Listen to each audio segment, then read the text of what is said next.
So first up we have Johanna Wissing joining us from Singapore. Jo is Director of FI Trade Sales in Asia and also a member of the Emerging Leaders Committee for ITFA. She'll be covering from a bank perspective, supply chain disruption and the provision of working capital. Jo, over to you.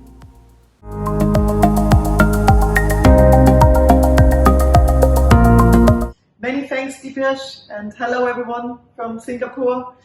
My name is Jo Wissing and I'm part of the Lloyds Bank Global Transaction Banking team over here in Asia Pac, looking particularly after trade finance. And today I want to speak to you about the impacts of COVID-19 on global supply chains from a banker's perspective.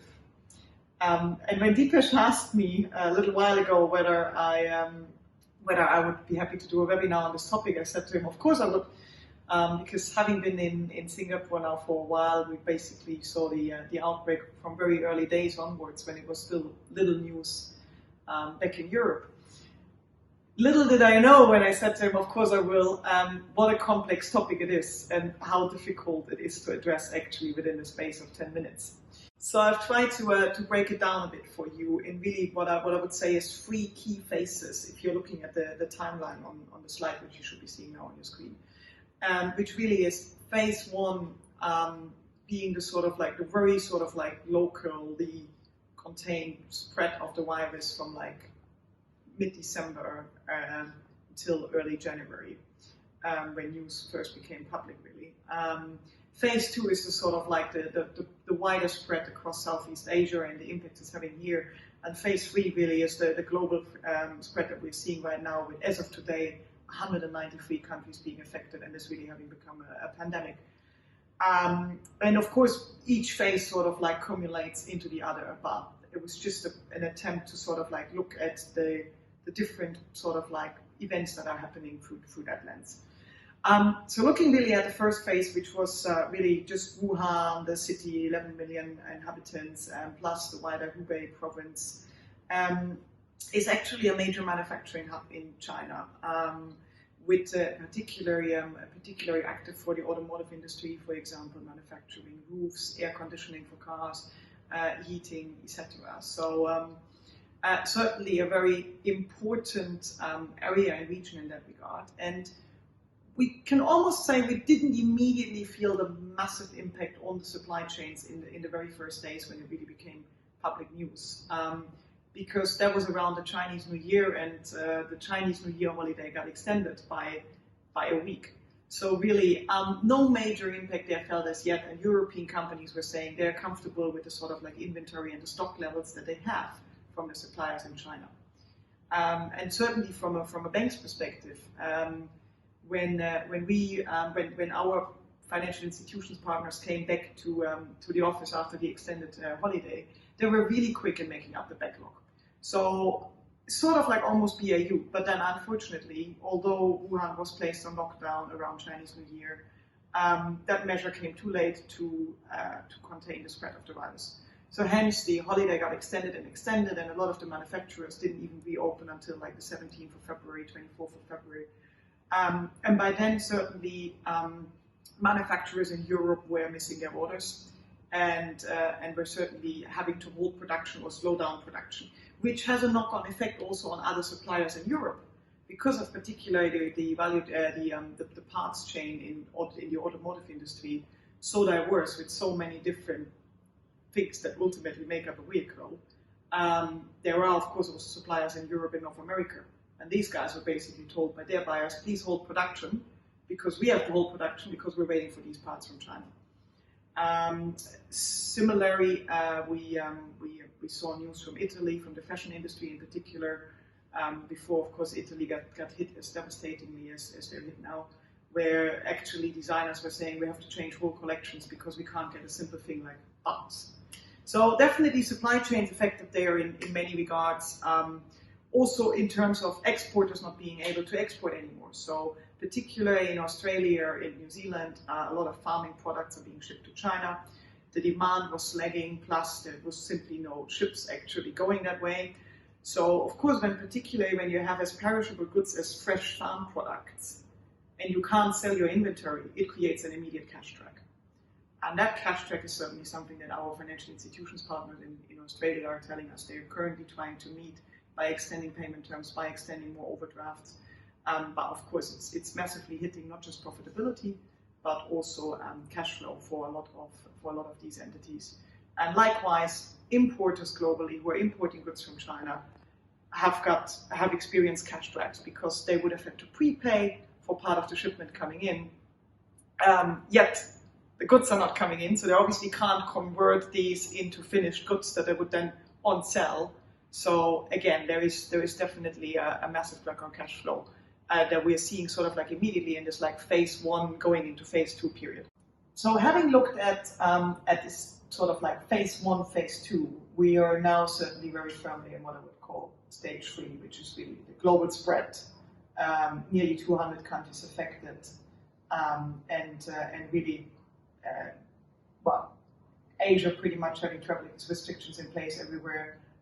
Most parts of Europe now being in lockdown, some states in the US being in lockdown. We're really looking at of course, now a scenario where we're not just looking at who is actually able to go and manufacture and ensure the supply of goods keeps on rolling, but actually where is the demand for these goods. So now we're really seeing demand being hurt, particularly, of course, the industries we've already spoken about a lot.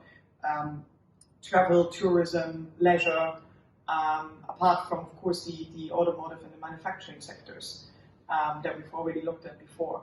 So we've now really moved on from this, just looking at things through a China lens and thinking about where is China sort of like important for global demand, respectively, where is, if there is a drag in China, where is that hurting the global economy? Now we're really looking at overall global demand. And of course that will put a strain on profitability of companies, and that will put a strain on cash flows. And particularly when we're looking at a well-working supply chain, a well-working supply chain is, of course, healthy suppliers getting raw materials, producing maybe the sort of like the parts or the components or the semi-finished goods, and selling off to end buyers, who then might either manufacture the really finished good, respectively, who sell on the already finished goods. Of course, there would certainly be a sort of a cash drag throughout that chain, because if there is a lack of demand, then the end buyer won't sell. If the end buyer can't sell, they will order less, and so on and so forth, right? And then, of course, the very starting point of the chain will be able to sell less. Certainly, one of the ways to address, from an end buyer perspective, having to deal with a bit of a working capital constraint. Certainly, one possible way here is to look at supply chain financing. So, as the end buyer, I put an SCF facility in place. I'm paying my suppliers on credit terms, which possibly I could extend because they're still getting paid because they're basically obtaining the supply chain finance through a facility that's normally funded by a bank or a fund or another institutional investor. So certainly one thing we are hearing from the market a lot, and we've witnessed ourselves, is that the existing supply chain finance facilities we've got in place are being drawn quite a lot more than usual, which is not surprising because right now having the cash reserves is key, and we've seen a lot of the large multinationals even drawing on their RCFs, not so much because they need to disperse the cash on day one, but they have, of course, fixed costs and they want to have the liquidity in place. So certainly in that regard, some interesting developments there in the supply chain field.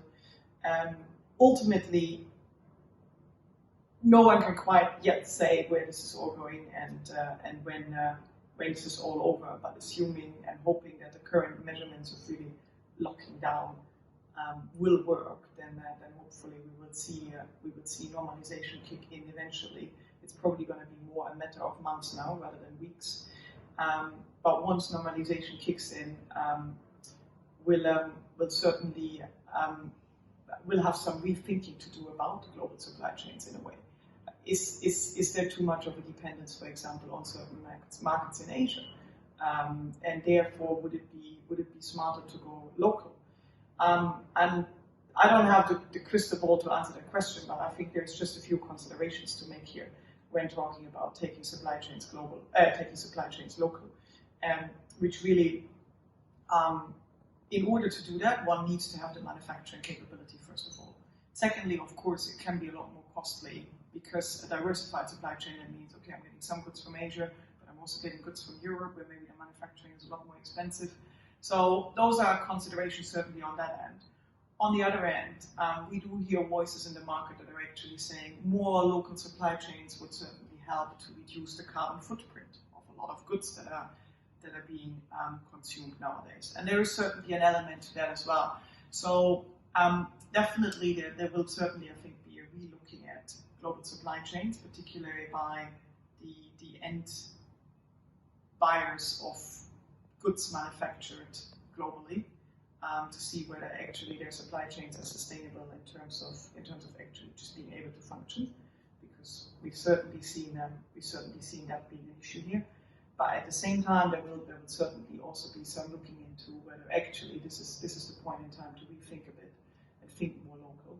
And I think also, just as a final point, certainly from a perspective of having had to deal with other disruption that isn't just on the open account basis, but more on the letter of credit basis, which of course is very documentation heavy and still requires original physical documents to be sent from bank A to bank B.